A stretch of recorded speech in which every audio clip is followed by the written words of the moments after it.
Good morning everyone. आज की video की शुरुआत सुबह के 9:30 बजे हमारे गांव के हरे भरे खेतों से हो रही है और अभी जा रहा हूं मैं अपने गांव की शिवालय ऊपर भंडारेश्वर महादेव मंदिर की तरफ।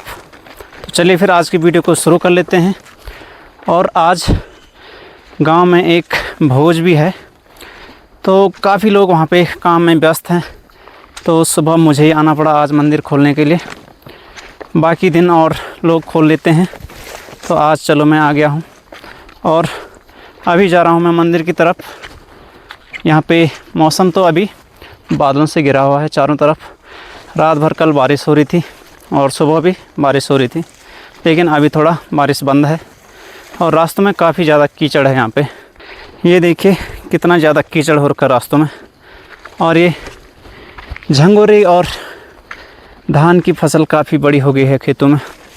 यहाँ पे आप देख सकते हैं पूरे खेत ये झंगोरे और धान के हैं यहाँ पे। अब 1 महीने में ये फसल तैयार हो जाएगी।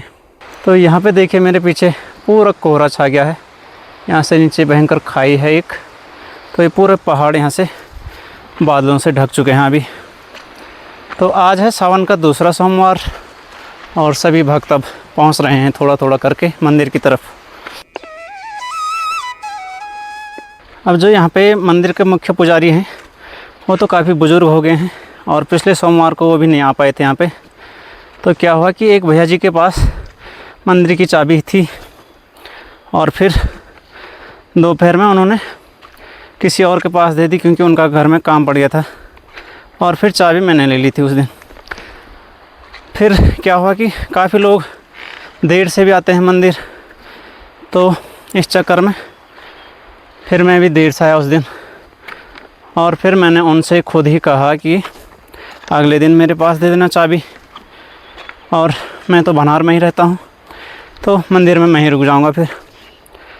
और फिर क्या हुआ कि आज वो भी आ रहे थे वैसे, लेकिन उन्होंने कहा कि तू जा रहा है तो तू ही ले जा ले चाबी। फिर मैं चाबी लेके आ गया इधर। लेकिन हुआ क्या कि आज भोज भी है दिन में, तो अब मुझे दिन में जाना पड़ेगा। आज दोपहर में ही मुझे भी दोपहर में ही निकलना पड़ेगा आज। अभी फ़िलहाल मैं मंदिर के काफ़ी पास आ गया हूँ। यहाँ पर से थोड़ी दूरी पे मंदिर है। ये देखिए आजकल ये काफ़ी हरी हरी घास यहाँ पे दिखाई दे रही है रास्तों में। तो पहुँच गया हूँ मैं मंदिर के प्रांगण में। ये है यहाँ पर मंदिर। तो ये देखिए यहाँ पे मंदिर के टीन सेट और प्रतीक्षालय है। तो ये रास्ता जाता है यहाँ से ऊपर। यहाँ पर चप्पल उतार देते हैं। अब पहुँच गया हूँ मैं मुख्य द्वार पर मंदिर के। तो ये घंटियाँ हैं यहाँ पे। ओम नमः शिवाय।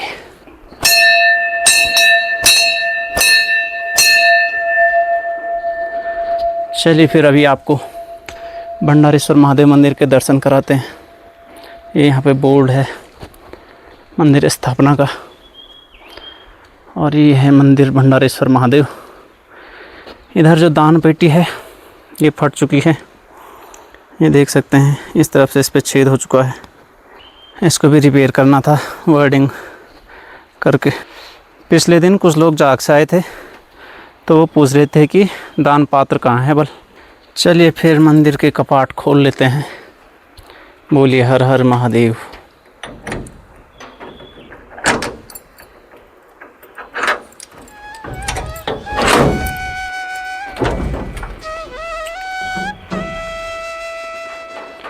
अभी सबसे पहले मंदिर की साफ़ सफाई कर लेता हूँ मैं।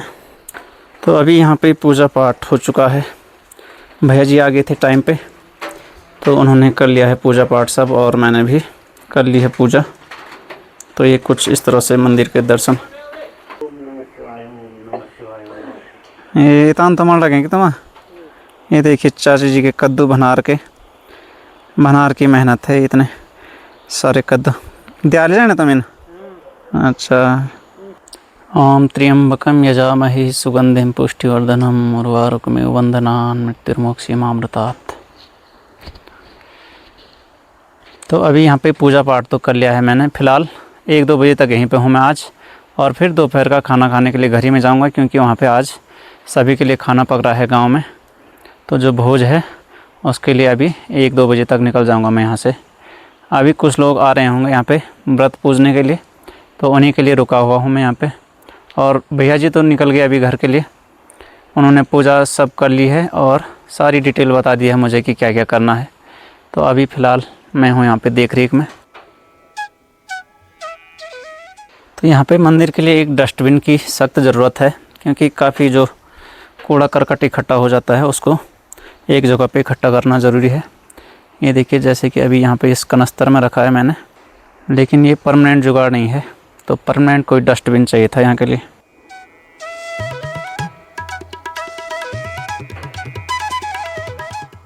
ये 1-2 साल पहले का मैंने लगाया था एलोवेरा यहाँ पे, तो अभी तक कुछ नहीं बढ़ पाया ये ज़्यादा।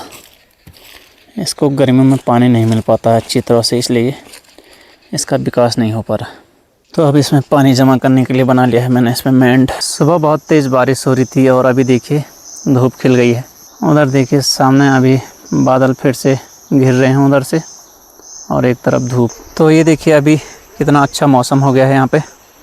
धूप तो खिली गई आखिरकार, अब बादल छंट गए हैं। मुझे लग रहा था कि फिर से बारिश ना हो जाए, लेकिन छंट ही गए हैं बादल। और ये धूप देखिए हर जगह अब धूप खिल चुकी है। अभी मामा जी भी पहुंच गए हैं मंदिर में पूजा करने के लिए।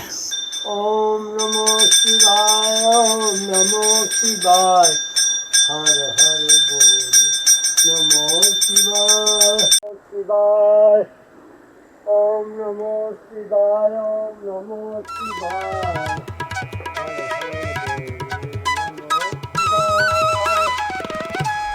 शिवाय।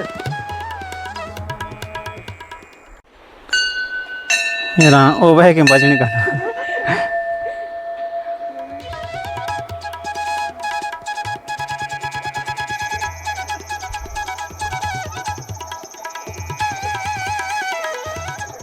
तो अभी यहाँ पे बैल भी चर दिए हैं चरने के लिए जंगलों की तरफ।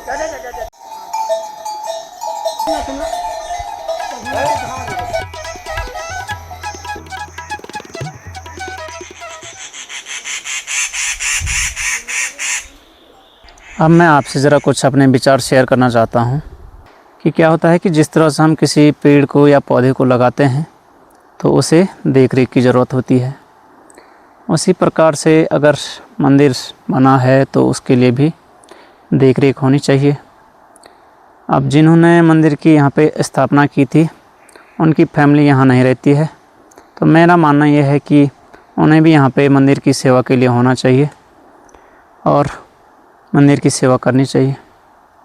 अब ये मेरे विचार हैं अपने, अब हर आदमी के अलग अलग विचार हो सकते हैं, वो अलग चीज़ है। अब मेरी बात को कोई अदरवाइज़ भी ना ले, क्योंकि जिस तरह से अगर हम पौधे को लगा देंगे और उसकी देखभाल नहीं करेंगे तो बाद में वो सूख के नष्ट हो जाएगा, और देख रेख की उसे सख्त ज़रूरत होती है। उसी तरह से मंदिर बन चुका है तो उसकी देख रेख और संरक्षण करना भी बहुत ज़रूरी है। ये मेरे मत हैं, आप अपने विचार भी रख सकते हैं। तो अभी मैं आपको जलहरी, जलधारी या सोमसूत्र के बारे में एक महत्वपूर्ण बात बताने वाला हूँ, तो कृपया ध्यान से सुने। अब ये जलहरी होता क्या है, तो ये शिवलिंग के नीचे जो आधार होता है उसमें जो अभिषेक का जल एकत्रित होता है उसके जो निकलने के लिए नाली होती है बाहर, उसे ही जलहरी कहते हैं। और इसे क्यों नहीं लांघना चाहिए, इसके नियम के बारे में आपको अब डिटेल से बताऊंगा यहाँ पे प्रैक्टिकल करके। तो यहाँ पे जैसे कि आप देख रहे होंगे ये शिवलिंग है और यहाँ पे जलाभिषेक होता है। फिर जो जल एकत्रित यहाँ पे होता है वो यहाँ से बाहर एक नाली में निकलता है। ये देखिए यहाँ पर है वो नाली। तो परिक्रमा किस तरह से करते हैं अब मैं आपको ये दिखाऊंगा। जैसे यहाँ से हम इस तरह से गए और हमारे आगे ये नाली खुल रही है, तो हम यहाँ से वापस आ जाएंगे इस तरह से, और फिर परिक्रमा करते हुए यहाँ से फटाफट मैं बताता हूँ आपको, मैं फास्ट फॉरवर्ड करके ओम नमः शिवाय मन में गुनगुनाते हुए आप परिक्रमा कर सकते हैं। तो अब यहाँ पे दूसरी तरफ से आप देख सकते हैं कि ये नाली यहाँ से बाहर आ रही है, तो इसे लांघना नहीं चाहिए और फिर यहीं से वापस आ जाना चाहिए। देखिए इस तरह से। तो ये देखा आपने कि किस तरह से परिक्रमा की जाती है, और जो ये नाली थी उसको हमने लांघा नहीं है।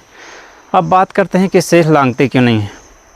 इसे लांघते इसलिए नहीं है क्योंकि जो ये जलाभिषेक का पवित्र जल होता है इसे पवित्र माना जाता है, तो उसे अगर हम लांघेंगे तो अपवित्र माना जाएगा फिर, तो इसीलिए उसे लांघते नहीं। अब प्रत्येक मंदिर के नियम अलग रहते हैं, तो आप मंदिर के जो पुजारी हैं उनसे डिस्कस करके पूछ सकते हैं। कहीं पे ये लागू होता है नियम और कहीं पे नहीं भी होता है, तो आप इसके बारे में उनसे जान सकते हैं। तो इस प्रकार की जो ये परिक्रमा होती है इसे हम अर्ध परिक्रमा कहते हैं। तो ये जानकारी मैं इसलिए आपको दे रहा हूँ क्योंकि क्या होता था कि बचपन में जब हम आते थे मंदिर में, तब कभी इधर से कभी उधर से कभी पूरे चक्कर मार के इस तरह से मंदिर से जाते थे घर को, और हमें समझ में नहीं आता था और कोई हमें बताता भी नहीं था ढंग से कि किस तरह से परिक्रमा की जाती है। फिर हमने सर्च किया गूगल पे, इंटरनेट पे, जगह जगह, और फिर कुछ जानकारियाँ हमें मिली। तो अब ये जानकारी मैं आपके साथ भी शेयर कर रहा हूँ। तो चलिए फिर अभी 1:30 बज चुके हैं दोपहर के, और अब घर की तरफ प्रस्थान करता हूँ मैं। यहाँ पे ताला मुझे लगाना है, तो अभी चलता हूँ यहाँ पे सब साजो सामान को एकत्रित करके एक जगह पे। चलिए फिर अभी मंदिर भी क्लोज़ कर लिया है और चलते हैं अब घर के लिए। तो यहाँ पे ये कद्दू चाची जी ने मुझे भी दिया था एक उस टाइम, इसे आज घर ले जाऊँगा खाने के लिए सब्ज़ी में। तो अभी मैं गांव के काफ़ी करीब पहुँच चुका हूँ और 5 मिनट में मैं घर में रहूँगा। ये इन हरी भरी खेतों से जा रहा हूँ मैं अभी आगे। उधर पे तो गांव बहुत चल ही रहा है, लेकिन हम घर ही में ले आए थे खाना, तो अब मैं भी यहीं पे खा लेता हूँ। पूरी है, दाल चावल है और साग है, तो ये काफ़ी अच्छे आइटम बन रखे हैं। चलिए फिर दोपहर का खाना खा लेता हूँ। तो अभी देखिए भयंकर बारिश हो गई है यहाँ पे, बहुत ही तेज़। सुबह से रुक रखी थी बारिश और अभी फिर से फूट पड़ी है भयंकर बारिश। अब पता नहीं कब बंद होगी। चलो हम टाइम पे आ गए मंदिर से। अभी रात के 9 बज रहे हैं और बाहर देखिए कितनी बारिश हो रही है अभी भी। तो कल की तो छुट्टी कर दी है स्कूल में, चमोली जिला प्रशासन ने, काफ़ी अच्छा हो गया। चलिए फिर खाना भी हो चुका है रात का, और अब 1-8 घंटे पढ़ाई कर लेते हैं। तो मिलते हैं आपको नई वीडियो में, तब तक के लिए good night, see you again.